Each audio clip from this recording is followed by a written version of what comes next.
right, hello and welcome to a new episode of the KewCast, where we talk about all things related to pickleball gear and technology. I'm John, and I'm joined again by my good friend Eddie. Eddie, how you doing, buddy?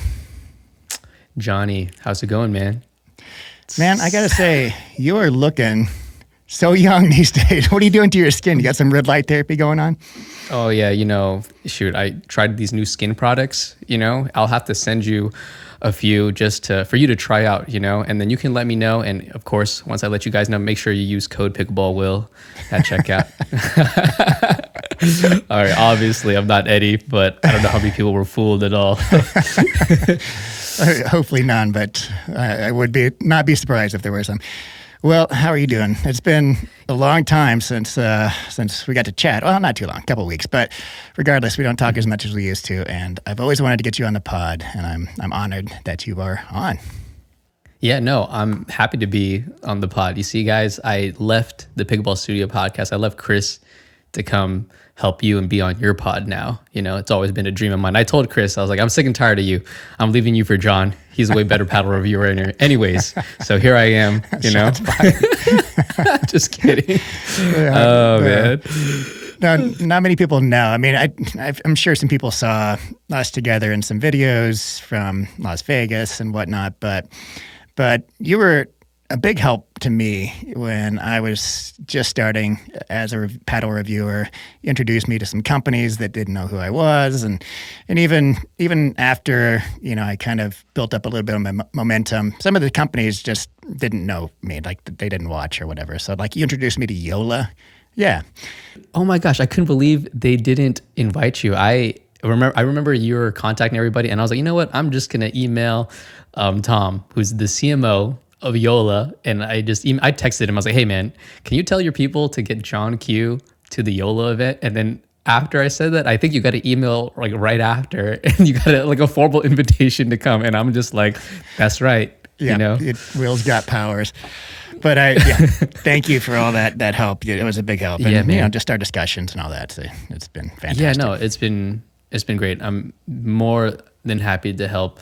I think you and John and you guys like coming up. And I know like I wouldn't say I'm one of the more popular paddle reviewers. I feel like you and Chris are, but like I saw what you were doing and how you're doing. I was like, oh, John's great. This is what we kind of need in the paddle space. Somebody to be like really technical. And I feel like Braden kind of covers that as well, but we all have our kind of different perspectives and styles. And I think that's what we needed. And I know, maybe some people used to ask me, it's like, do you feel threatened by these other paddle reviewers? I said, no, I think it's great because now we have like differing opinions, on paddles. And I think it just helps the consumer in the end. And, I think there's enough for everybody, but we'll get more into that later about enough for everybody with the way the paddle space is kind of shifting and evolving, For sure.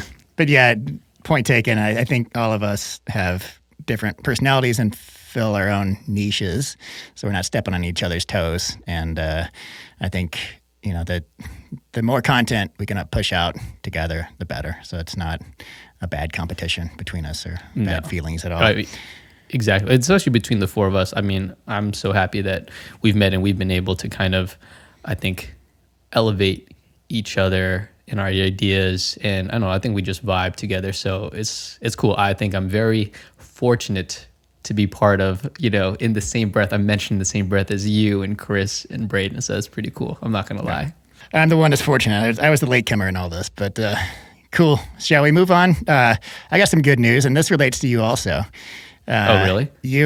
I think Eddie claims he was the OG for MELIN hats because he wore it before any of us, which I believe him. But you introduced Chris to MELIN, and I remember listening to your podcast way back early last year, and you all were both wearing MELIN caps, and I was like, God, I've seen those at like BC Surf and Sport, but they were like $70. I didn't want to pay that much, but you all turned me on to them. I ended up taking a plunge early this year, and I got... You're wearing it right now. Yeah, I'm wearing it right now. I've got like 4 of the hats. I've got the carrying case. I'm over the top now. It's just ridiculous. There's such an addiction. You're hooked. You're hooked. It's over for you guys. But we were always laughing because, especially you and Chris drove so much business to MELIN just from talking about them on the podcast. And for the longest time, there were no affiliate codes. I think you had one briefly for a while. Yes, before their marketing changed or shifted, because I think they're working with a third party. So I had a code for a little while, and it was working. I didn't really see any commission or like money from that, but I just really wanted to give the audience something. And then they shifted, and then I could never get in touch with, I guess, whoever was new over there. But then I think Chris has been persistent because he loves MELIN. I kind of gave up, and I was like, maybe I'll follow back up once I'm larger or something. But yeah. And what about you? Yeah, well, I mean, Chris ran that 24-hour code a couple of weeks ago, and it put them on notice. They're like, oh, these pickleball players love our hats. So then they offered it to Braden, and Braden linked them to me. And I have an affiliate code for 24 hours starting at 3 p.m. Mountain Time on Wednesday, which we're recording it right now on Tuesday. I'll publish the video to coincide with the start of the code. So you can get 20% off of MELIN caps using the code John Q. Yes. So for 24 hours. I'm going to use it for sure to order some new hats. I might use it too. I'm not wearing a MELIN hat right now. I've actually have like given some of mine away to some of my friends. My cousin stole one from me when he came to visit. And yeah, I need to re-up my supply. And maybe I need you to get me in contact with whoever is giving you the code so I can hop on that as well. But I'm glad that you guys all hopped on the MELIN train. Yeah. Do you have a favorite MELIN hat? Let's see. Yeah, actually I do. I'm going to pull it up right now. Cool. Mine is this is the first one I got. It is the Odyssey Stacked Hydro, and that's the one I prefer. Yes, I prefer the Odyssey as well. This is the Odyssey, and I do have, I forgot what it's called, but it's the one where they have like a rope or string across, and I have different colors of those. I know you have some of those too, and I like that, but I think this is probably the one that gets the most use. Just the gray and the green in the back, just kind of is what I'm vibing with right now as of late. Right on.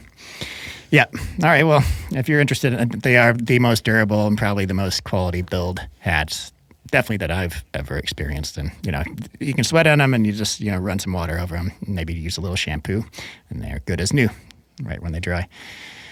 But thank you again, Will, for introducing Chris and me to MELIN hats. You're welcome, guys. You're welcome. All right. Let's move on to latest news and gear gossip. So, firstly, the JOOLA 3S paddles did go up on pre-sale last week. And if you order them, they'll be shipping August 29th, which is 2 days from now, the day after this podcast will air. A lot of controversy. We'll talk about why they are controversial in more detail later when we're talking about the leaked Selkirk letters and all the UPA-A debacle. But I don't know, Will, have you had a chance to hit with the 3S yet? No, I haven't received mine yet. I think they're in the mail. I saw an email with from JOOLA saying something is being shipped to me. I am assuming that it is the 3S. I could be wrong, but I don't know if I'll have a chance to, since I'll be leaving for the next 2 weeks to go to New York and then to go visit my brother and then, of course, Chris. So maybe, I guess, like the earliest I'll probably be able to hit them is when I'm with Chris, if he has them over in Minnesota. I'm not sure. Have you hit them? I have not. And the JOOLA's sending them to me too, but not until next week. So I won't be able to know until next week. And I don't feel like spending another $300 myself to get one shipped out on Thursday instead of Monday. Do you know much about them? I know people were talking about them, and I don't know. There is some controversy. I haven't really kept up with it or put my finger on it like that much. I'm just waiting for the dust to settle a bit and then formulate my thoughts, because right now I feel like there's a lot of noise with everything that's going on in pickleball, at least in relation to paddles and testing, etc. A lot of noise, a lot of confusion. So the 3S, the rumors are that they are a toned down Gen 3 and toned down from the mod TA15 also. And I talked about it last week. I I did see Ben Johns playing with the 3S in the last tournament he played in, the PPA tournament. And to me, that means they probably are toned down. But they're also advertised as having that propulsion core, which is the same principle as the Gen 3s and the Mod TA15. Question is, how much is there less foam around the perimeter to have that diving board effect, and are they basically just the Gen 3s re-envisioned and approved by the UPA now, right? So it's a question right now. We will see. Yeah, we will see. We will see. But I mean, if Ben's playing with it, it's most likely toned down, because I know Ben does not enjoy like the very poppy, I guess, springy paddles that you see from the Gen 3 or the Mod TA. I don't think he never touched the Mod TA, right? So never touched the Gen 3 or the Mod TA15. I mean, okay, just for those like events that we went to, but he never played with him in tournaments. But yeah, on finals Sunday with Anna Lee, he was playing with the 3S. So that does lend some credence to the rumor that they are more toned down. But we will see. You can be sure I'll test the speed, and dissect them, look at the foam. I mean, the Mod TA15 was exactly the same as the Gen 3s in terms of the thickness of the foam and the performance and everything else. And that's what YOLA was claiming all the time. They were saying that was approved by USAP, and then they yanked the production models for various reasons. Anyhow, it's a big mess. So let's table that until we get to that section. Okay, true. We can table it. I just want to hear your thoughts on, I guess, power in general in the game of pickleball now, like in the pros and I guess in the amateurs and in rec. Like, do you think it's getting a bit much, too powerful, less powerful? It's dangerous? Is it good for the game, bad for the game? Because we haven't really talked about that in depth, and I'm sure you have thoughts on it. Yeah, you and I haven't talked too much about it. I've kind of landed on the position that the YOLA Gen 3s, the Mod TA15, and the Gearbox Pro Power are all too powerful for the game. I think the line should be drawn just below that, right around the paddle tech, realm of power and pop. And that's not me being, an old fuddy-duddy, not wanting people speeding up on me. But it's not fun to watch the pros play and being so cautious, because the first speed up that anybody gets a good counter on is put away. You don't see nearly as many back and forths as you did, a year ago or even early this year.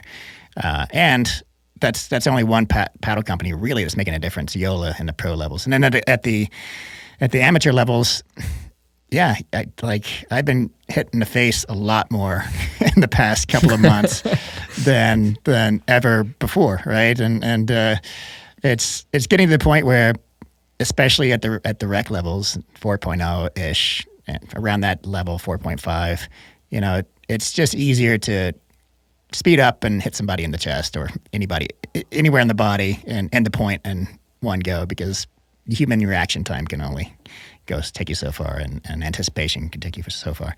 But that's my opinion, and I'm willing to discuss with anybody. What about you? Where do you land on this? Yeah, I pretty much agree with you, like 100%. To be honest, I will say now that I think I've also like adjusted to some of these more powerful paddles. I've had time now. I've seen some people who play with the Gearbox, with the YOLAs, with the Mod TAs, and even just like the laminated paddles. And now it doesn't faze me nearly as much. I think I just adjust my game a bit more. It's like now, if I know that they're playing with it, I know that they can kind of utilize that speed and that power, I actually take a step or two behind the kitchen line. Whenever a ball, even if it's a dink or something that I feel like is a little bit too high, I will take 2 steps back to be ready for a counter just in case. And I know on the men's side, at least on the pro side, yeah, they're more cautious now because they're waiting to see who speeds up. But I could also see it evolving where some of the men in the pro game, at least, to to adapt, they'll take another step or two back. So maybe it could look more like the women's game. You know how with the women's doubles games, like, you know, they're maybe a foot or two behind the baseline and they get hand battle. So maybe might be able to see more of that as the game grows. But I still think right now it's a little too early to tell, and that it is still a little too powerful, at least in the rec play, like you said, around 4-0. I mean, more than 4, maybe like 4-2 to around the 4-5 level, where people can't quite control their shots, and, you know, they're just kind of going willy-nilly. They're just hitting it hard just because they can, and because sometimes, you know, mishits do happen. I did see somebody the other day get hit in the throat from like a mod TA, and I was like, oh, that couldn't have been fun, you know, no, because they mishit it or something. So like if that was somewhere else, like that could have been, you know, dangerous. I mean, even in the throat was dangerous. I wouldn't want to be hit in the throat from a pickleball coming from a mod TA. So right. I do think it's a little bit too powerful. And then I think this is a deterrent for the game. Just like new people coming in, you don't have that paddle, and they're just whizzing shots by you. Because, you know, when I first started playing, I would tell people, oh, it's like tennis, but the balls aren't flying nearly as fast. It's way easier. But now you come to the court and you're seeing somebody with, you know, a mod TA just ripping it, right? Mm-hmm. And if they don't know what they're doing, and you're like, nope, this is not for me. That's also a deterrent for some new players. It could be, you know, they could be intimidated, and I don't want that for the game. Yeah, that's a really good point about new people viewing pickleball and saying, not for me, because it is a totally different looking sport. And part of it's just the game is evolving. Pros are doing different things. There's a new pickleball, you're right, that Guangdong and others are using. But that's at the pro level. But it does filter down. At least amateurs attempt to do the same. They can't control it, but it's a much more aggressive game. Not that that's necessarily a bad thing, but it is going to turn off a lot of newcomers, right? I think a lot of the appeal of pickleball was, oh, this is fun, and it's something that I can be creative with. It's a sport activity that I can also, you know, be creative with and not take it so seriously. But now it's pretty serious. You know, it gets pretty serious on courts. I like the word that you use, creative. I think that's what makes pickleball fun, because you can be creative. There's so many shots you can kind of do. And I think as long as you don't need a power game to win, right? Like there's some sort of balance, I think it's okay, right? And we're right now, I think we're close to that cusp of like too much power, where like, I don't know if you can play a control game and can win in pickleball. Whereas before, you could play a power game or a control game and you could have success, you know, both. Or you have somebody who can do all the things, you know, all court kind of play. And I think once you have to play a certain style to win or to be successful, then I think it starts to become bland. At least for me, that's just my personal opinion. Right. Loses some of its luster for sure. Yeah. All right, well, let's move on to the Selkirk letters. Did you get a chance to read that leaked, those 2 leaked Selkirk letters? I didn't read the whole thing. I just got a lot of the TLDR from everybody posting, and I saw some of the posts. Like there was photos of it, and I read through it, and I kind of got the gist of it. But it looks like Selkirk is just basically airing their grievances about the state of pickleball and the governing bodies, and of course their main competitor, JOOLA, who is, I guess, kind of, I don't know what you say. I don't know what to make of all of it, but kind of spearheading this whole thing. I don't know if they're spearheading it, but it just seems like UPA, PPA, and all those bodies are just trying to do everything they can to just take control. And I'm glad that Selkirk did come out with some sort of statement, you know? So I don't know, somebody has to kind of stand up to them, you know, at least say something, right? And I don't know. I feel like Selkirk was the right company to do it. That's how I feel. But I could be biased because I used to work for Selkirk, so I don't know.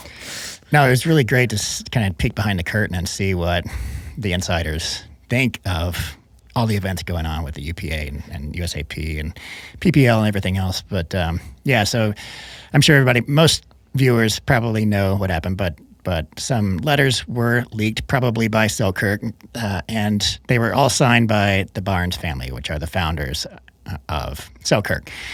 And the main targets in the letters were the PPL, which is Pickle Pro Labs, so the on-site testing facility for the PPA and MLP. And the other target was the UPA and UPA-A, which is the new governing body for PPA and MLP, right? So, I mean, I'm not going to get into details, too many details on the letters. It's been covered. But I did want to kind of gloss through some of the key points and kind of discuss, what it means for the state of pickleball today. But so PPL, again, this testing facility, there was a lot in the letters about how they're incompetent and how from the leadership on down, it's not a engineering-based leadership. It's more of like a business-based leadership, and the opacity of the organization, and that the paddle companies don't know what the regulations are. There's no guidebook for the UPA or the PPL as to what they're testing for. I mean, everybody knows now that the on-site testing facility is similar to what the USAP does at the APP, and that is a deflection machine and then a stare-at machine testing for the texture, right? But there's been a lot of kind of disgruntled PPA players with the kind of the slowdown and just the whole PPL experience, right? And now really exposed in the Selkirk letters. I think there were some issues, like they sent Selkirk sent somebody to look at the PPL lab in Kansas City for that event, and this was right after the YOLA 3S was approved as the first paddle approved by UPA. The UPA, right? Yeah. And so they sent somebody to look at the lab, and they said there was gross incompetence. They said that the technicians didn't know how to tear the deflection machine, and they did not know how to calibrate the stare-at machine. Now, I do want to say that I visited the lab in Dallas. I wasn't even invited. This was an unexpected visit. But what? You just barged in there like, hey, I'm John Kew, let me in. I saw Gary. He was talking with Charles from Proton, and Charles was like, hey, this is John Kew. Can you come in your lab? So I went in. So it was unexpected. They didn't have time to prepare. And the people I saw in there were very competent. So there was a graduate student, MA student from UMass Lowell, who she knew all about the machines. And then there was another guy there, kind of the lead there, the other lead between the grad student and him. And he had a pretty extensive background in sports testing. So they both knew the machines pretty well. But apparently, Selkirk says at the KC event, there was gross incompetence. So maybe so it's not consistent. Mm-hmm. Yeah, okay. So that's troubling for sure. And then they went on to talk about the UPA's interim certification program as being just, where'd this come from? Nobody was notified in time. They didn't, like Selkirk said, they didn't know what the regulations were before this certification program was enacted. And then it doesn't look good for UPA for the first paddle that they approve is the YOLA 3S, because that was the beef with everybody, especially with Selkirk. Is right. That the YOLA's getting special treatment. That's what it seems like. I mean, even if it's not the case, right? We don't know that for sure. I just want to make that clear that we don't know that. But the optics look that way. I don't want, if you're watching this and you're from the UPA, don't be coming at me and John saying, oh, you didn't get your facts right or whatever. I'm letting you know right now that, like, I don't know. I'm saying that right now, but the optics of it doesn't look good. And, people in pickleball love to speculate. And of course, I mean, look at the top players in the PPA. They're all YOLA players. So of course it looks like they get preferential treatment. And the fact that the YOLA paddles got approved first and without anybody else kind of knowing, that makes it look bad as well. Because who knows, maybe if they had the testing and the certifications sent out to all the paddle companies, you don't know. Maybe Selkirk has some sort of prototype or that would pass UPA that would give their players, an edge in competition, right? And so it's not great for the companies, but it's also not great for the players who are playing with other paddle brands or manufacturers where they could be playing with lesser products or not playing with the best gear or equipment that could give them an edge in competition. And that's that's part of their livelihood of like winning these, part of the brands and like promoting themselves, etc. So I don't know, that's the way I see it. It just seems like very unfair. Yeah, not a smart move, I'd say, to do that, and especially without catching everybody else by surprise, and then kind of opening the door for JOOLA to reintroduce. Now, I will say that there is a lot of conflation between the Mod TA15, which is actually USAP approved, and the new Mod 3S, right? And like we said, we don't know if the 3S is going to be more muted, less powerful than the Mod TA15. Seems like it probably will be, but we don't know. But regardless, it wasn't UPA that approved Mod TA15, which hits like a cannon, just like the Gen 3s did. That was USAP. Just for everybody out there. So do you know if the 3Ss are USAP approved, or is it just UPA approved? Just UPA approved. Yeah. Okay. Do you know if there's any intention for them to approve it for USAP? I don't know if the intent is there, but I'm sure what the bad blood between JOOLA and USAP is preventing that at this point, right? Could you imagine, like, you get you're part of the USAP, right? And you get the JOOLA 3S that was approved for a UPA first, and like, obviously UPA is your competitor, right, in this space, kind of, and you're like, no, I'm not gonna pass this, because of the bad blood. So any JOOLA 3S users who try to go to, like, I don't know, an APP or something where they're going by USAP standards, like, oh, you can't use this. So it's so stupid. Like, as a consumer, you have to navigate this now, and you're like, oh, who is not, in bed with who, like, so that I can play with whatever. The politic around purchasing a paddle is absurd. Like, you have to play with this just so I can play with this group of people or this governing body or this tournament. It's so stupid. Yeah.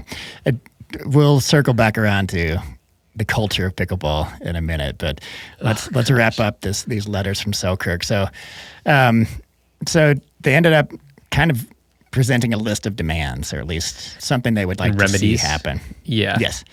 So option one, and there's two options and then some sub options. So option one is to restructure the UPA-A. So Selkirk is saying that it needs to be a nonprofit. It was kind of sold as a nonprofit, apparently, like, according to Selkirk, and it started as a for-profit organization overseen by the PPA. So there's a clear conflict of interest there, right? So change the UPA-A to a nonprofit with an independent board.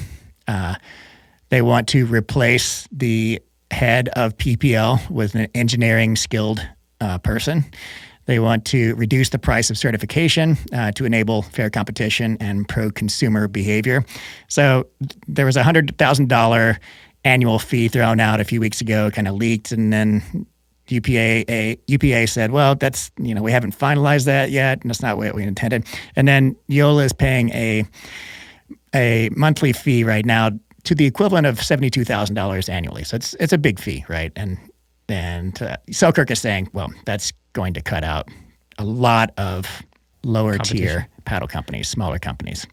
It's funny that they say that, because obviously, I mean, that cuts out their competition as well. But clearly, I don't know, I guess they see the value in that. Who knows? I mean, I'm not sure why they would mention that. But I mean, I guess it kind of makes sense. I mean, it's not true. It's not untrue.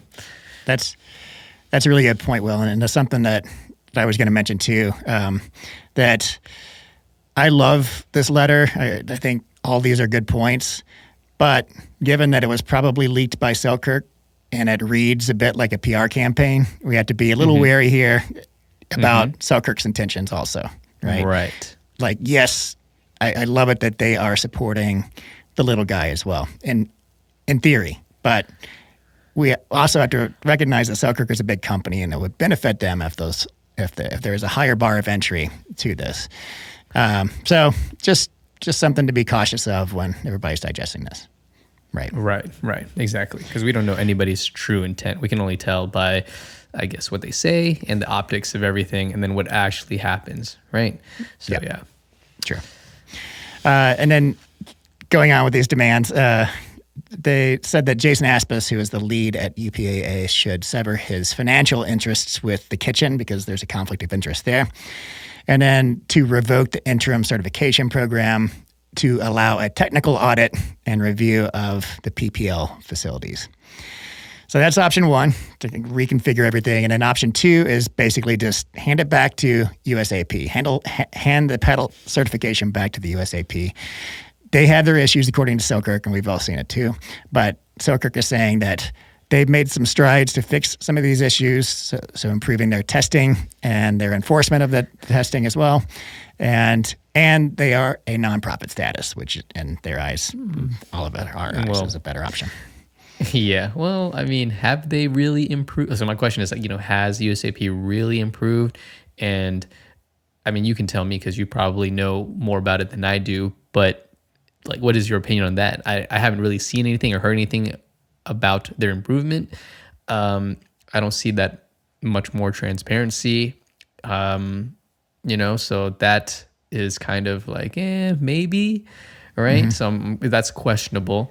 And then the second factor, the second point to that was, oh my gosh, I just lost my train of thought. Yeah, nonprofit status. I mean, like, does it really matter if you're, like, I guess optically it sounds good as a nonprofit, but nonprofits are still, I guess, making money. Like the revenue and the general is somewhere else, right? There are countless numbers of, bad nonprofits out there. I'm not saying the USAP is bad by any means. I'm just saying, like, just because they're labeled or listed as a nonprofit doesn't really mean anything to me, in terms of how money is being used and optimized, for the sport of pickleball. Somebody could be lining their pockets. Who knows? Yeah, just because you have a nonprofit status doesn't mean that you're not making profit. Like, you're paying salaries and everything. I do think I do think it's a bar that prevents a little corruption at a higher level. It's a little harder to be a corrupt organization as a nonprofit. It just makes it a little more difficult to be a evil empire as a nonprofit. Okay. So, evil empire.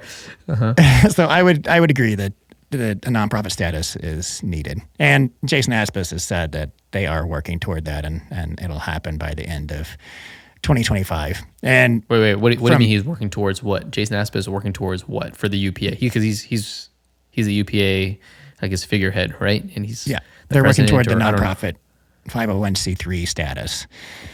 And it does take a long time. I know that from my business affairs. I've worked with nonprofit companies and seen them build that status, and it's a lot. But we'll see. We'll see if it happens. It should happen for sure. Yeah. Yeah. Okay. Well, we'll see. And moving on. Yeah. I mean, so just in terms of, trying to be as objective as possible, recognizing that Selkirk probably has an agenda with the leaked letters as well. I've heard good things from the UPA, like in terms of what they're working on behind the scenes. I've heard good things from USAP for the same. They had that industry day where they were kind of showing that, yes, they have a coefficient of restitution test now, and they're going to roll that out soon. We haven't seen it yet, though, right? So back to your question, like, is the USAP any better of an option? Have they made improvements? I don't know. It's at this point, I'd say a couple of things they have over the UPA is, firstly, they have a book for regulations for paddles, and that's huge. UPA should have had that book out already. They don't have a book out for paddle regulations at this point. Yeah, how do you not have that? I figured that'd be the first thing you worked on, because that was, I don't know, wasn't that the reason why the UPA kind of started? Because, the USAP was not being as transparent, or they didn't have their procedures and workings, right, or consistent. So I would have thought that that'd be the first thing. So now it just looks, I don't know, it looks bad for the UPA. It's not a good start. No, they should have never approved a paddle without an equipment standards manual, right? Yeah. So please, UPA, give us a manual, at least some standards to look at, right? I know. It can't be taking that long, man. Toss some bullet points into like ChatGPT or something, like just to say you did it. Come on. Like, it can't be Like, oh gosh, it's so bad. So yeah, USAP has that on the UPA. They also are a nonprofit status. And then, there's a lot of room for improvement in the USAP for sure. But we'll see what comes of all this. What I see here is the real pivotal moment we have in front of us is whether or not the JOOLA 3S will be as powerful as the Gen 3 and the Mod TA15, because UPA has come out and said their standards will be stricter than USAP's. USAP is the realm of power paddles like the Mod TA15 and some of the other foam core paddles coming out, and UPA will dial that back so that at least at the pro level for this year, next year, they'll be playing with less hot paddles, and even in the amateur levels for 2026 is when they intend to move toward the amateurs. They're going to be the stricter agency. But at this point, the interim program is only using deflection and spin, same as what the on-site labs are using. And the deflection doesn't measure, it's not an appropriate tool to measure the power of the propulsion core or the gearbox pro powers, because the gearbox pro powers are a floating core, and they're testing the middle of the paddle with the deflection, which is the polypropylene for the JOOLA, and then the ribs, the carbon fiber ribs on the gearbox, and those are solid. They're not going to compress and deflect. But if you take the whole face into effect, there is a trampoline effect on the gearboxes and on the JOOLA propulsion cores. So if they let that 3S slip by and it's just as powerful as the Mod TA15 and the Gen 3s, then they made a huge mistake. Right. And you'll be the first to tell them, right, John? We'll see. I can't wait for you to cut them up and to let us know. Yeah. So that's it. All right. Another kind of bit of weird news is that I was looking through the Discords, and Onix, there's an Onix patent basically on thermoforming. So Onix is the pickleball company. Thermoforming is everything related to Gen 2 paddles, which came into popularity early last year, and basically every paddle in the market today, short of a few, are thermoformed, right? Yep. And so they have a patent on it. It's funny. We heard about this patent a while ago. I think it just wasn't awarded or, I guess, approved, right? It was filed in 2021, granted March 7th, 2023 last year. So they've been sitting on it for a while. Yeah. Okay. So what's happening now? What have you been seeing in the Discords? So it's pretty clear that the brand Pickle, PCKL. Okay. Yeah. The original pickle, not the PIKKL, not the Gabe Tardio pickle, but the other one. The original pickle, as far as I know, went to court based on this patent and lost. And recently, they've since boarded their doors. They've gone out of business. If you go to the Pickle website, I think when I went there yesterday, it's just basically empty. I went a couple of weeks ago, and all the paddles were showing like sold out, so you couldn't buy anything. So Pickle was a pretty smallish company. They also made balls, but not a big company. But there are court documents that Onix won that case, and they basically said that they had a patent on thermoforming. You were making thermoformed paddles, and one issue which I haven't seen discussed, and which kind of is a big issue to discuss, is whether or not Onix is demanding back royalties.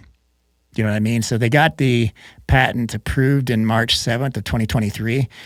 And it would seem to me if they went to Pickle and said, hey, you can't make thermoformed paddles anymore, then they would probably still be in business. But if they went to Pickle and said, hey, we have a patent on thermoforming, you've got to pay us back royalties for paddles that you made since March of 2023, then Pickle probably said, okay, we'll give you what we have in the bank, and then we're going to go out of business, right? So to me, that means that's what they're asking.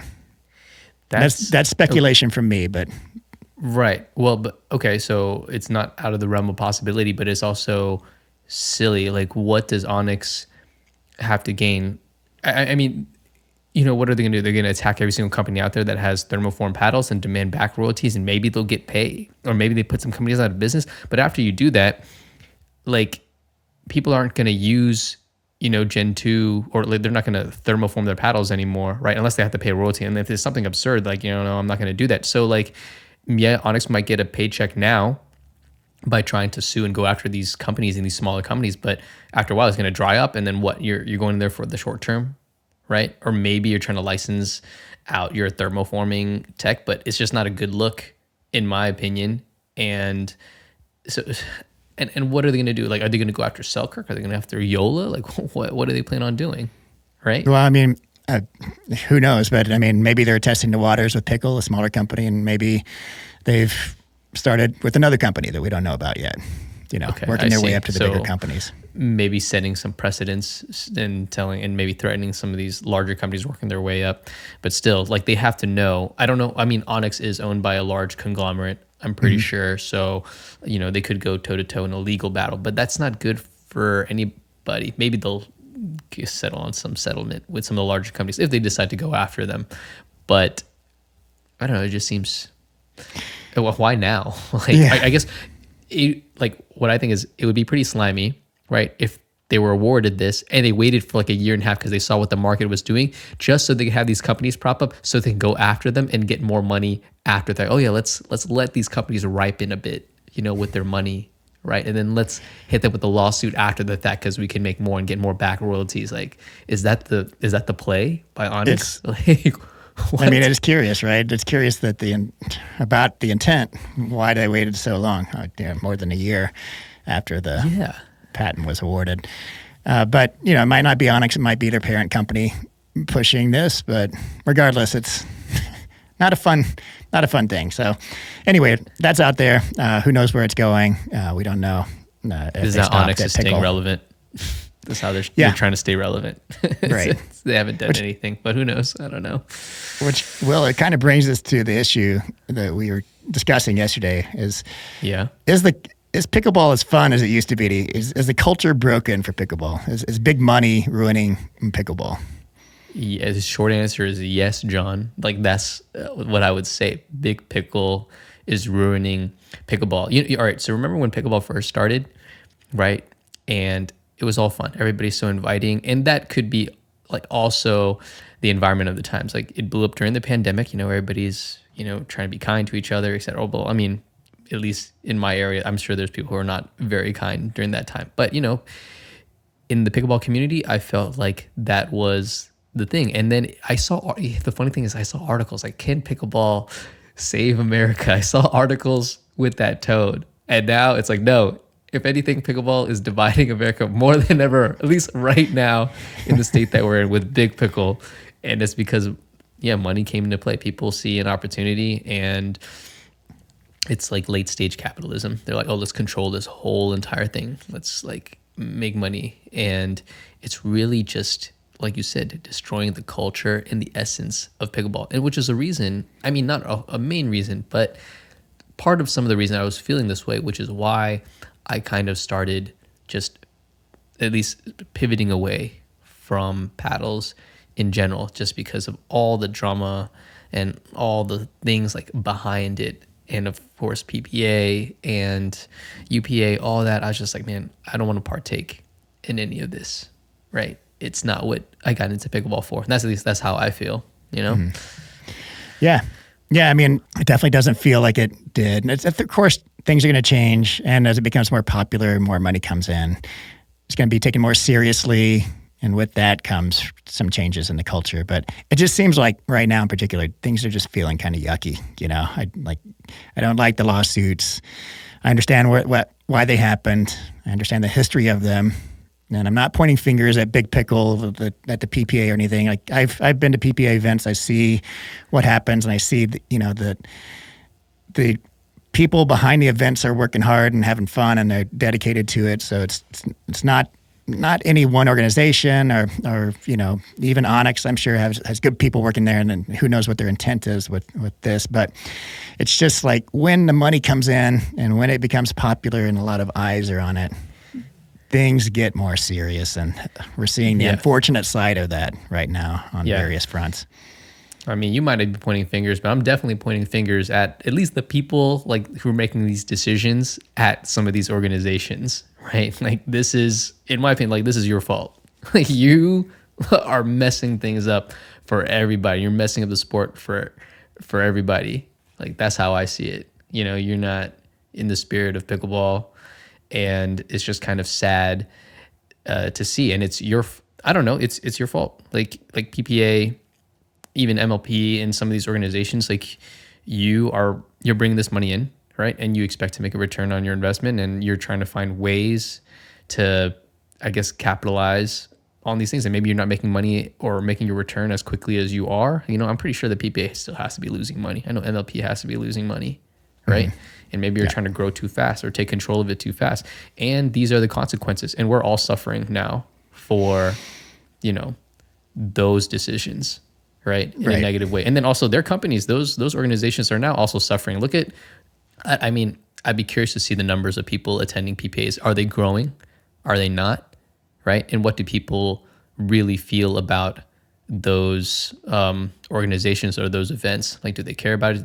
Do they want to go? And if those things aren't growing, then, you have a brand problem. You have a product problem. You have a brand problem. And I feel that they have those problems. And so that's why I'm like now trying to like support my local pickleball scene more, right? I've stopped like traveling to like the larger events. I skipped PickleCon. Not that PickleCon was bad or anything, but like Kansas PPA and some of those other PPA events, I'm like, okay, this is not, I don't know, this isn't the vibe that I want. This is not what I want out of pickleball. Yeah, I feel like it's gone beyond growing pains, which are expected, into, okay, if we don't start making smart decisions right now, some of the bigger organizations, then there could be some dire consequences as a result, right? We need to get a regulation agency that functions, functions well, and we're not there yet. So, one of the things also can't look good, and this is one of the things. Like you wonder why pickleball is not going to be like in the Olympics or maybe as growing as much or whatever. Like if we're the largest, right, organization like in the States, right, and we can't do it right, what's that say about pickleball in general, right? And who knows, maybe another country will do it better, who knows, but we're supposed to be a model, right, to other organizations in other parts of the world, and we can't do it, and we're bickering here and money this and that. Like it's not a good look for pickleball in general. Yeah. All right, good sir. Why don't we move on to some fun topics? You and I hit some paddles this week. We did. Yes. Yes. Let's talk about the paddles of the week. So which ones you got? I got these Neonic flares in the mail last week, and immediately I pulled them out of the box. I'm like, oh, these look nice. I like the shape. I like the aesthetics.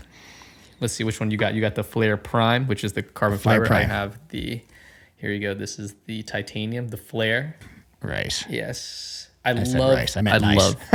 Nice. Oh, dude, I love this black and gold kind of like gray titanium look. I think it's the best looking one I've seen that uses titanium. I've only seen like 3 paddles using titanium. So you have this one. You have the Shogun, which I think I have here. Shogun, which is like kind of this red, right? Very, very bread and butter. And then there's another one too, the Nexus Pro Star, which is like a blue.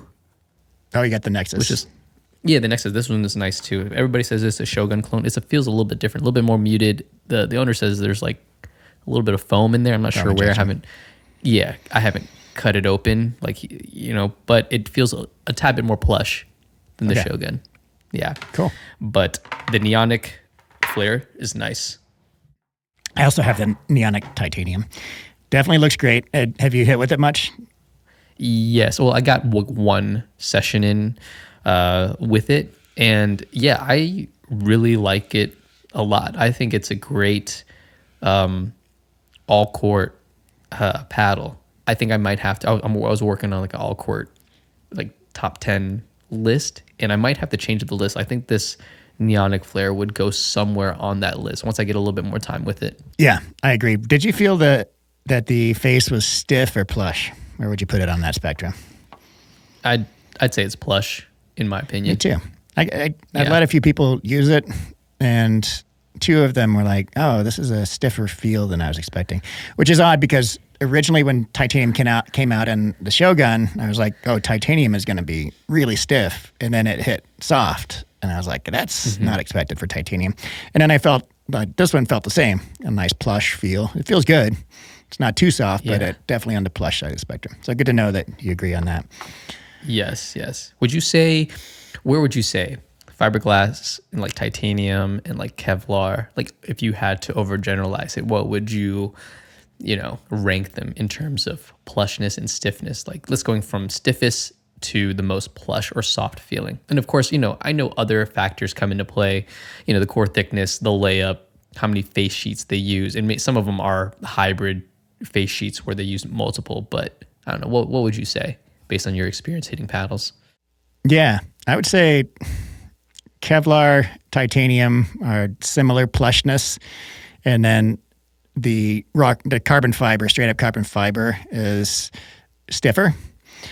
Fiberglass is a weird one. It feels both stiff and plush to me at the same time, where there's a stiffness to it, but there's also a springiness to it, to the fiberglass. Do you know what I mean? Like if you play with like the old Ben Johns Franklin and most of the old paddles from that era, those are all fiberglass, and they have kind of a duality to them where there's a plushness and a springiness to it. They just play different.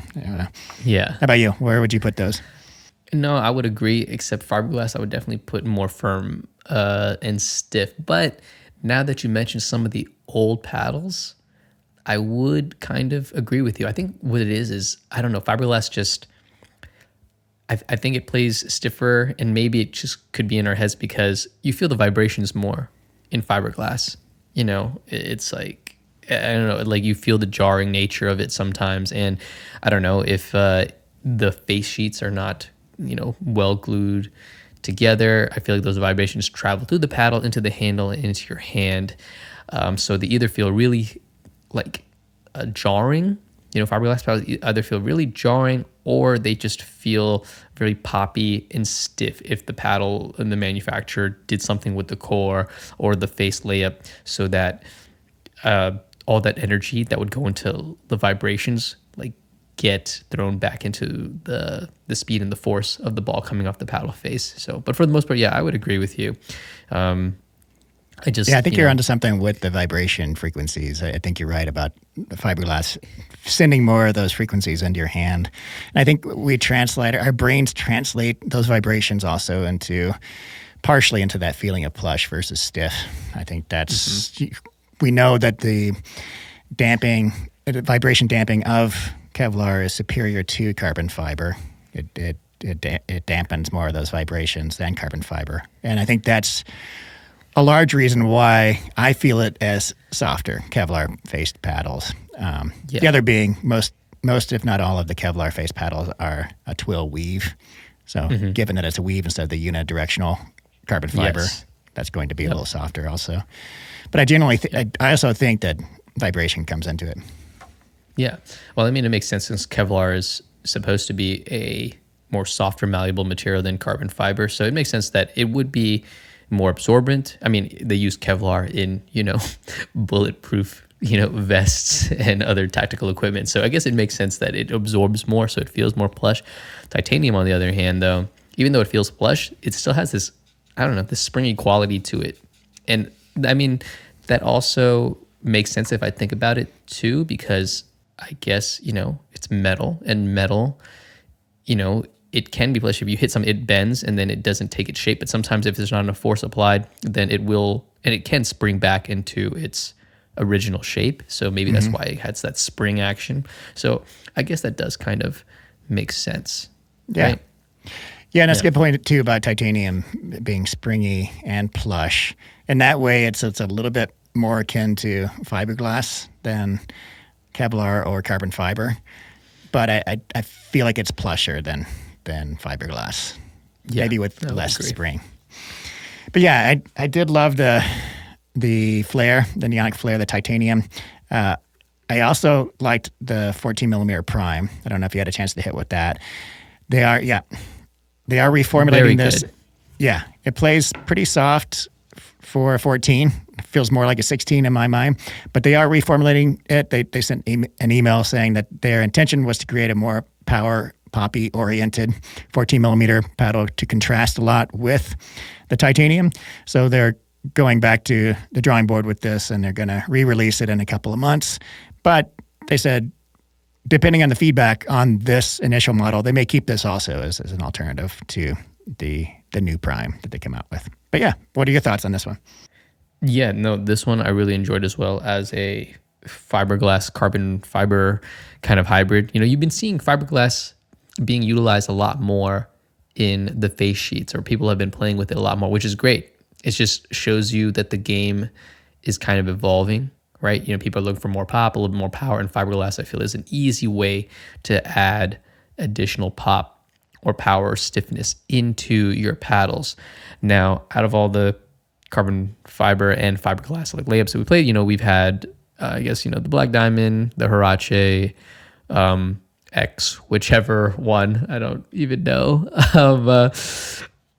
Those hit a little bit harder, but this one feels like, even for a 14, I feel like, yeah, it does hit a little bit softer. I just still feel a little bit of pop, but when I compared it to other carbon fiber, fiberglass paddles in my mind, I felt like it was definitely soft, on the softer side, especially for a 14. Yeah. So shout out to Neonic for making a couple of really good paddles here. I'm pretty excited about these. Let's move on to the shape is nice too. The what? This shape, I was just commenting on the shape is really of the nice. pad. Yeah, you know, it's a wide body paddle. It's very similar to the Volair Mach 2 Forza, but there's less curve up top and more of a tapered neck, and I think they nailed those aesthetics. Yeah, on this. it looks better than the Volair. Yeah, I agree. Good stuff, Neonic. You've not had a chance to hit with the Thompson paddles, have you? No, I saw Braden post about it from Pickleball Effect, I think a while ago, when he might have been the first of us to get it. I don't know, Chris probably got it as well. I didn't know much about it until you told me, and I was looking into it, and I thought it was very fascinating that they have a frame of, was it polyurethane? Urethane frame. Yes, a sidewall. They're calling it a sidewall, but basically that's the first part of the process. That the sidewall goes all the way through the handle, all the way around the perimeter. I mean, similar to the carbon fiber seam and thermoform paddles, but this is urethane, and it's, I want to say, like a half an inch, 3/4 of an inch thick, going all the way around. And then they build the paddle inside of it. So it's kind of a tennis racket-esque approach to building a paddle. How do you know anything about the process? Like, how did they get, I'm assuming it's a honeycomb PPP core, right? How do they get that in? Do they cut it and then just like slide it in there, slot it in there, or what? It's not thermoformed as far as I know. So there's no mold and heat and pressure. So it's cold layered, but everything is, custom fit to go inside that urethane perimeter. But man, it's really sharp. Like the edges on this look really nice. And the first, when you take it out of the package, it looks clean, including the handle. I do think the handle needs some work, in my opinion. The handle looks great, and I love it that they went a different direction. They use like a heat shrink wrap to cover the handle. There's a knobby bit at the end, which I usually don't mind. Like I love the way the slice caps make the end a little, there's a little more girth to the end of the handle for you to grip, and it just feels good. This one just protrudes a little bit too much. Too stark for my taste. And I don't like that the sidewalls are this hard urethane, and then the top and bottom of the handle is a squishy foam. Like it's a high quality foam. Like I saw a video of them putting it together, and it's cut with precision. But I don't like the combination of squishy and hard on a handle. Hard. You know? Gotcha. It's not consistent. Yeah. And it's ovular rather than octagonal. So I see. How is the touch and the feel? Like, I mean, how does the paddle perform? Have you hit with it much? Yeah, I've been hitting with them for the past week. The models are the 515 Twill, which is a 3K Twill woven carbon fiber cloth. It's not Kevlar.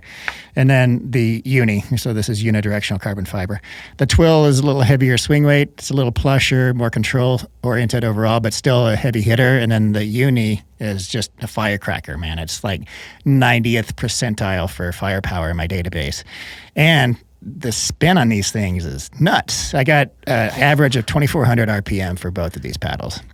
Wow. Okay. And it doesn't feel obscene. Like you definitely can't stick it to your shirt like those JOOLA, the alphas that we had.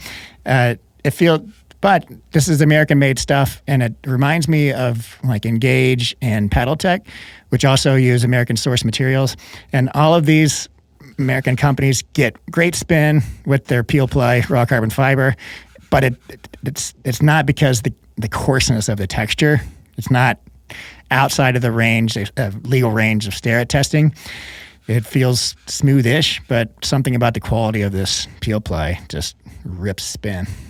Do you think it's the peel ply? Do you think it's the core, or maybe it's the combination? Do you think it's the frame, or the polyurethane walls, or how they constructed it that has to do with it? I don't think that has to do with the spin. I think it's mostly the peel ply, and maybe the underlying carbon fiber to some extent. But yeah, given that Paddle Tech, Engage, and Thompson all have this wicked spin with American-sourced materials, I think just something about that particular peel ply that they're probably all using, or a similar variation of that peel ply, which is causing the spin. But yeah, the power on this Uni is nuts. Like it's a little hard to control, but with full swings, power's there, pop is there all day. It's a narrowish paddle, it's elongated. So it definitely, it's a narrowish sweet spot. Definitely benefits from having tungsten tape. I've got mine stretched from maybe 5 or 6 inches from the top of the handle over grip up to right in the center of the paddle face, and that helps shore up the sweet spot and some of the twisting that you get with it. But overall, I'm really impressed with these, and I like what I'm seeing from Thompson. They're not cheap. I think they're well over $200, maybe $250 for these paddles. But that's what you're going to be expected to pay for the quality, things made in the USA with American materials. So so far I'm liking this. I think the handle needs some revisions, but if they did that, I would heartily recommend this paddle. Wait, real quick before you go, where does it fall in? I know you said it's powerful, but in your 91st percentile, you said. So what does that compare to? What else is in the 91st percentile? It's up around the Engage Pursuit Pros, like Pro 1, and some of the Paddle Techs. So up in that range. Okay. All right. Good to know. I'll have to reach out to them. See, that's pretty interesting. I guess how they're doing that construction. Yeah. What I think is probably giving it the power is the polypropylene core, and we'll get more into that in our deep dive section. But they don't say much about the core. Unlike, like the Engage has the black core, and then the Paddle Tech clearly has some craziness going on with their polypropylene cores because they're Gen 1s that hit like a truck, right? So I think it's going to be similar with the Thompsons. Maybe something with that urethane frame helps a little bit, but I imagine the core is also a big culprit in the power levels. All right, cool. All right, well, moving on, we got some more paddles to talk about. It looks like you got the Gamma Airbender on the list, specifically the Gamma Airbender 10 and 13. Yeah, so they came out with some thinner options, and I think they made the handle longer. I'll have to verify that, but but the original Airbender was a 16, and it played well. None of us have reviewed it yet, but all of us have kind of talked about how it's pretty awesome that Gamma's producing some good paddles recently. Definitely underrated, I think, a little overlooked, underrated, but I think it's really cool. The 16 I think played awesome, and then just the fact that you can kind of customize it, I think that's really cool. I don't think it's the best implementation, but it's not bad, and I think there's room for improvement, for whatever they come up with next, or the next iteration of these Airbenders. 100%. What you're talking about, Will, in terms of the weight modification, is they have what they call these shock busters, which are removable rubber pieces that go in the hole below the the hole here. So there's like, you can get like a kit that comes with 3 weights on these rubber pieces, these shock busters. And then they also have replaceable caps in the base of the handle with different weights. So you can. I see you already replaced yours. Yeah. So first I'll talk about kind of the performance overall of the paddle, and then we can get into the details of the weighting. So I really think that both of these stock right out of, without changing the weighting, play really nice, particularly for thinner paddles. I would not, this 10 millimeter looks like a razor. I mean, it's so thin. I was expecting it to hit like a piece of plywood. It's pretty plush for a 10 millimeter paddle. It feels good. It feels more like a 14 millimeter paddle, and I didn't have any problem with control on this.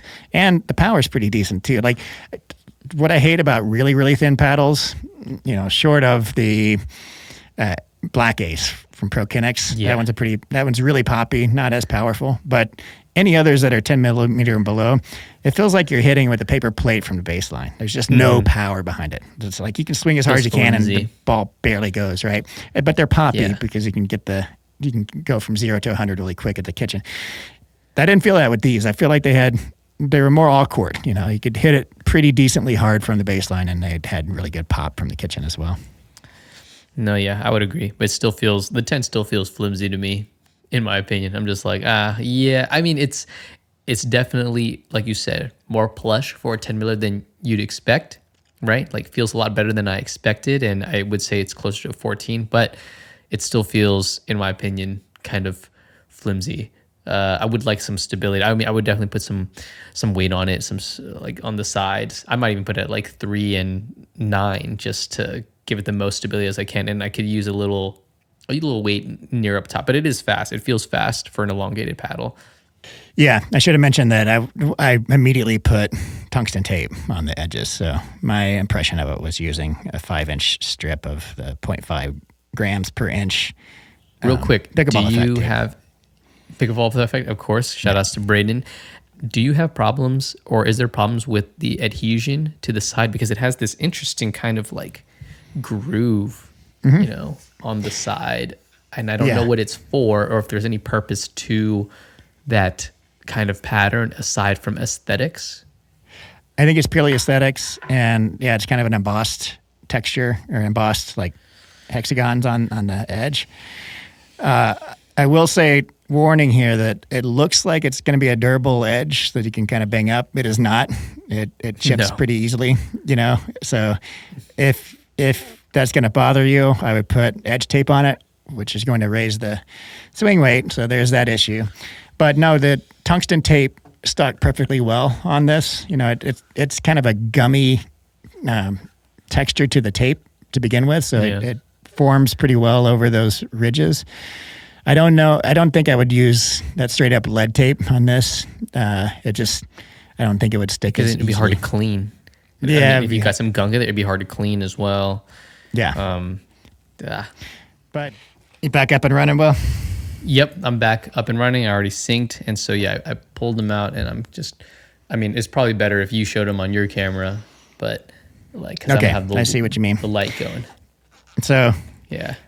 Well, I'll just recap. So I was about to start complaining that the Shockbuster weighted caps that you stick in this hole didn't fit universally for the 16 and 13 and the 10.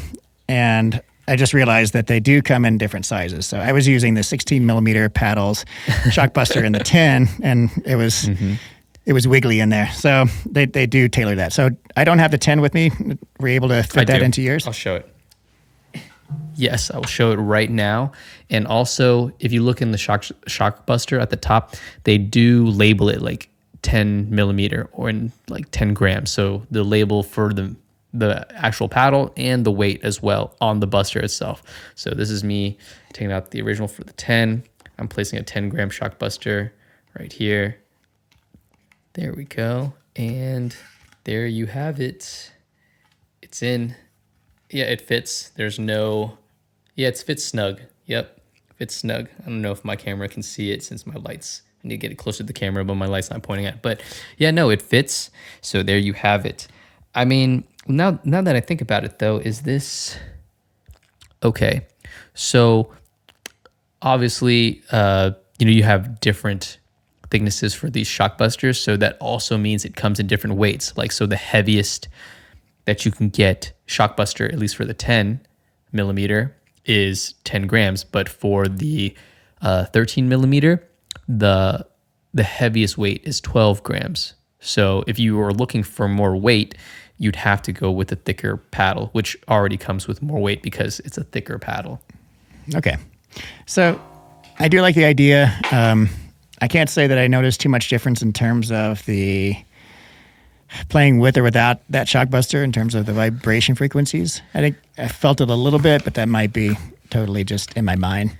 But I do think there's still room for improvement for the weighted base caps because, like I said, they only go up to 9 grams, at least on the kit that I got.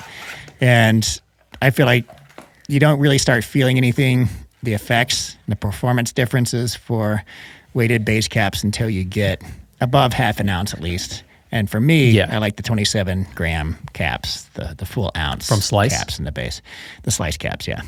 Yeah, that's when that seems to be the sweet spot for me. Yeah. How many grams? 27. 27. Is yours a half ounce or a full ounce?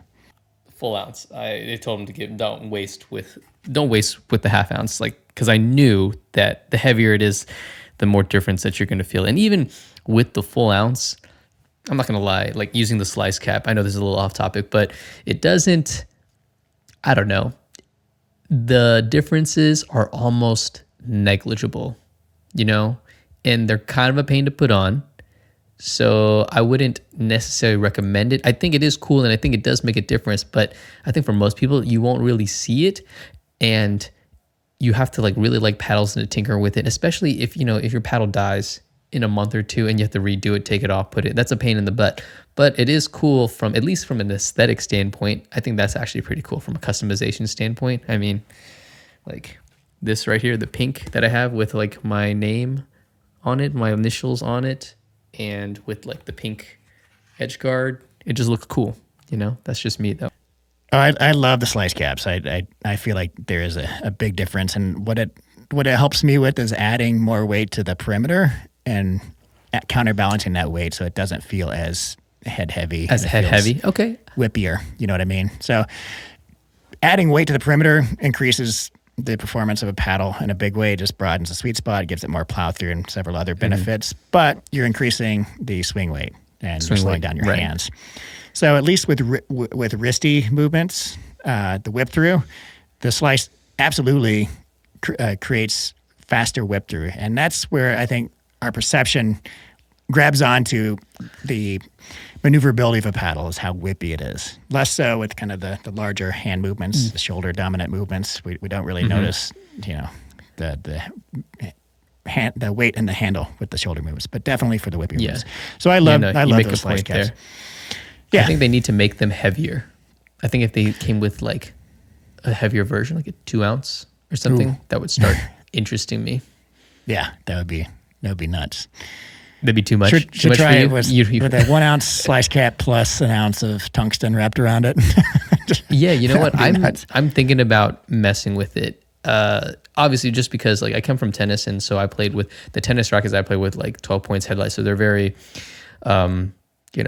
handle heavy, right? And so I'd be curious to see something that feels more akin to that. And then I did try it when the Vatic flashes came out way back, right? I took one of my Vatic flashes, I took out part of the handle, and I literally wrapped a bunch of lead tape like up and down the whole entirety of the handle, and then with saran wrap. Yeah, and that thing made it super whippy. I don't know. I think I gave that paddle away, but I should have kept it, or I might do it again just to see what it would feel like. But I remember being so fast. I was like, wow, I can really whip this thing so much, Yeah, I love messing around with that kind of stuff.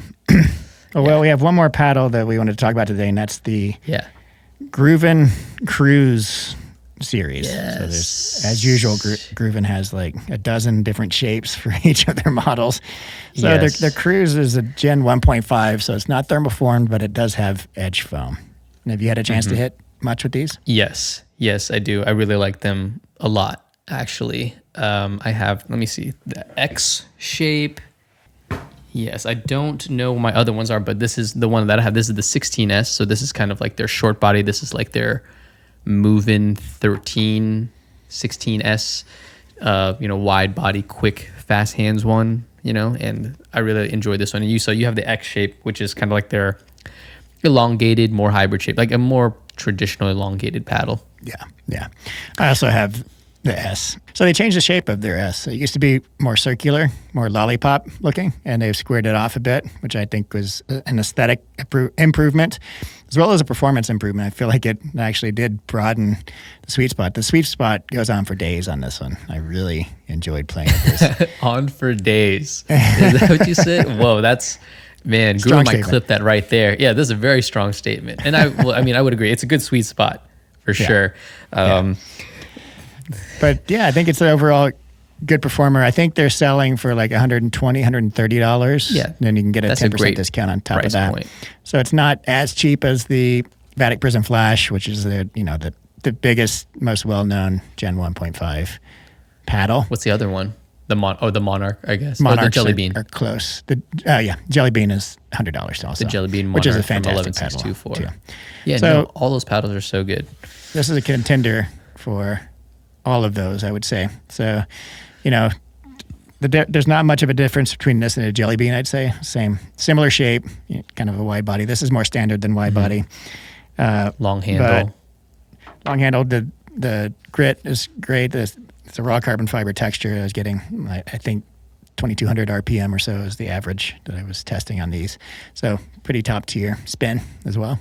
Yeah, easy recommendation. Like I think between that and the Jelly Bean, even the Vatic still, those are just, I don't know, so easy to recommend for new players and even just players that are kind of intermediate or getting better. And I mean, you can still play fairly competitive with it. Like I could go to a tournament with that, like 5-0, like no problem. I'm not saying no problem. Like maybe I want a little bit more power or put away sometimes, but like still more than enough to like get you by and get you through easily. Which is to say, like, I don't think you need these crazy powerful paddles that are out there right now to play well, And I try to steer people away from them if possible, if they really don't need that power. But, everybody just wants power. Nobody wants to listen. All right. Well, we're going late here, so we should jump into the deep dive. We won't get into too much of a deep dive here. One, I didn't have too much time to prepare, so I kind of want to introduce the topic and lead to hopefully more discussion about it, because I think it's an interesting one, and it's not something that anybody's talking about yet. And that is, there's kind of a rumor out there that the honeycomb polypropylene inside of our pickleball paddles, the cores, that this doesn't come in any different grades in terms of quality. And so any one type of polymer used on a paddle is just the same as another paddle using a polymer. So it's all just plastic. So that's a rumor. Clearly it's false. It's kind of a straw man at this point. Clearly there's going to be grades in anything, so including in plastic. And just because it's not official or somebody didn't have some sort of labeling or system to measure it, right, to tell other people, doesn't mean that it doesn't exist, right? Exactly.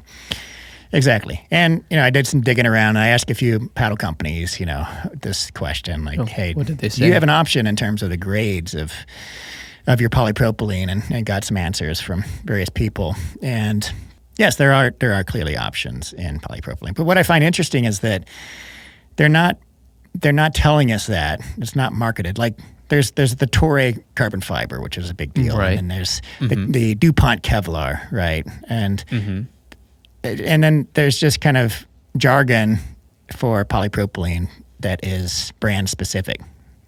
Like our polypropylene is black polypropylene, the black core from or black the polymer. X5 from Selkirk or X4 or whatever. Exactly. Yeah. So there's no kind of standard where people are throwing out, an industry name that is synonymous with quality for polypropylene. But just digging around, so there's dimensional differences. So there's different cell sizes, right? And one of the quality aspects that a few of the companies talked about was the tolerance for the thickness of the polypropylene. So, you know, there's 16 millimeter and there's 14, you know, you can get them in any different thicknesses, but the variation in that thickness is a big factor, especially with coinciding with the whole issue of core crushing with the thermoformed paddles. One of the issues that was involved with that core crushing is that if there was an inconsistency in the thickness of that polypropylene, then when you put it into a mold and you apply heat and pressure, then the thicker parts are going to become crushed, right? Because of the pressure and the heat. So that was leading to the crushing and then eventually the core breaking, the core corruption, right? So, which was yes, coined by Pickleball. Yeah, I love that. You should have patented that. I don't know if I should. Yeah, maybe then I'll start, throwing out lawsuits if you're using it or whatever. You got to give me royalties each time you use it. But hopefully back royalties to March of last year. But so that's a big issue, the thickness tolerance. But there's also density. You can get the polypropylene in different density. It's measured by kilograms per meter squared, per cubic meter. Sorry. There's compression strength. So how we all know what that is. And then shear strength is basically like this kind of resistance to this kind of motion, shearing motion. To the left and right. Gotcha. Yeah. And not many paddle companies talked about this, but there's also an issue with a factor with heat. So some are more heat resistant. There's a pretty narrow range. I don't have it written down in front of me, but the melting point of polypropylene is pretty high for a plastic. It's somewhere close to like 350 degrees, which is more than I would have expected. You know, you can bake cookies at that temperature, but polypropylene can still withstand. But within that range of probably 10 degrees Fahrenheit is really good heat resistance, and really high grade polypropylene can withstand those temperatures. And then sorry, John, hold on. I got to stop you real quick.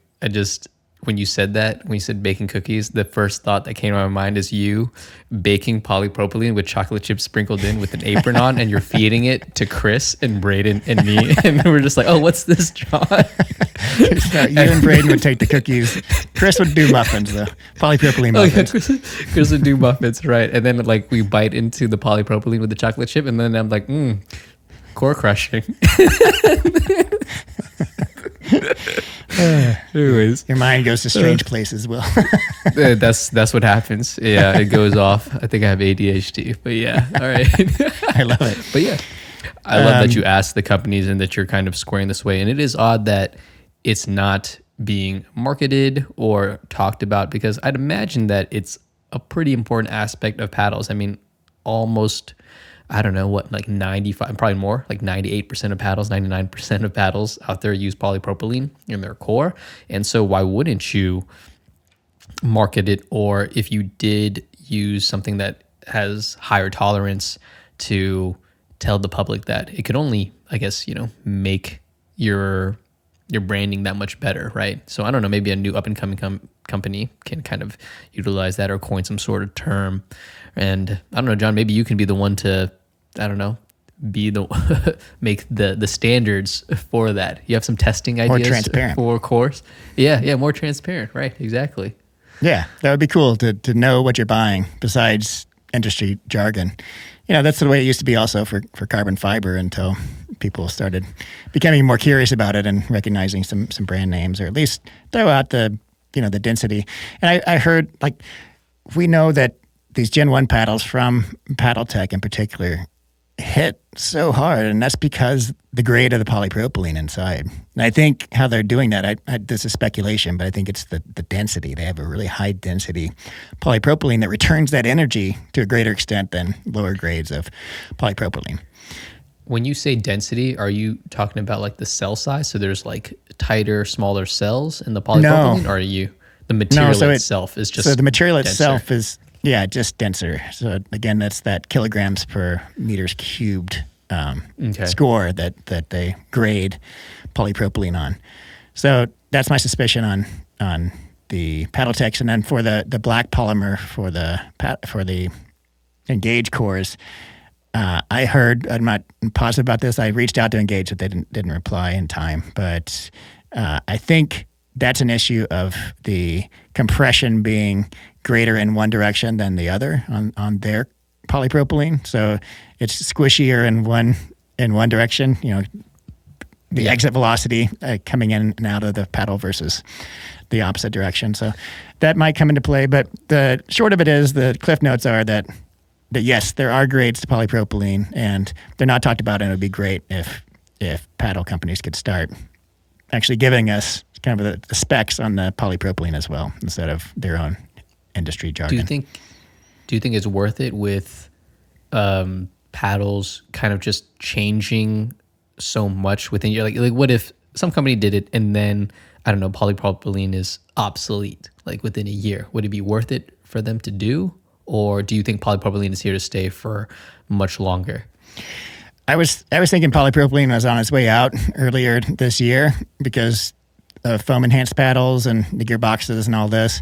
I think it's around to stay though now, because clearly there's been an issue with the delisting of the JOOLAs, and foam enhanced paddles together with polypropylene is they aren't working as expected. They seem to break easier than other paddles. So, and there's other alternatives. There's Kevlar, Aramid, but man, those are so stiff and pingy that it takes us.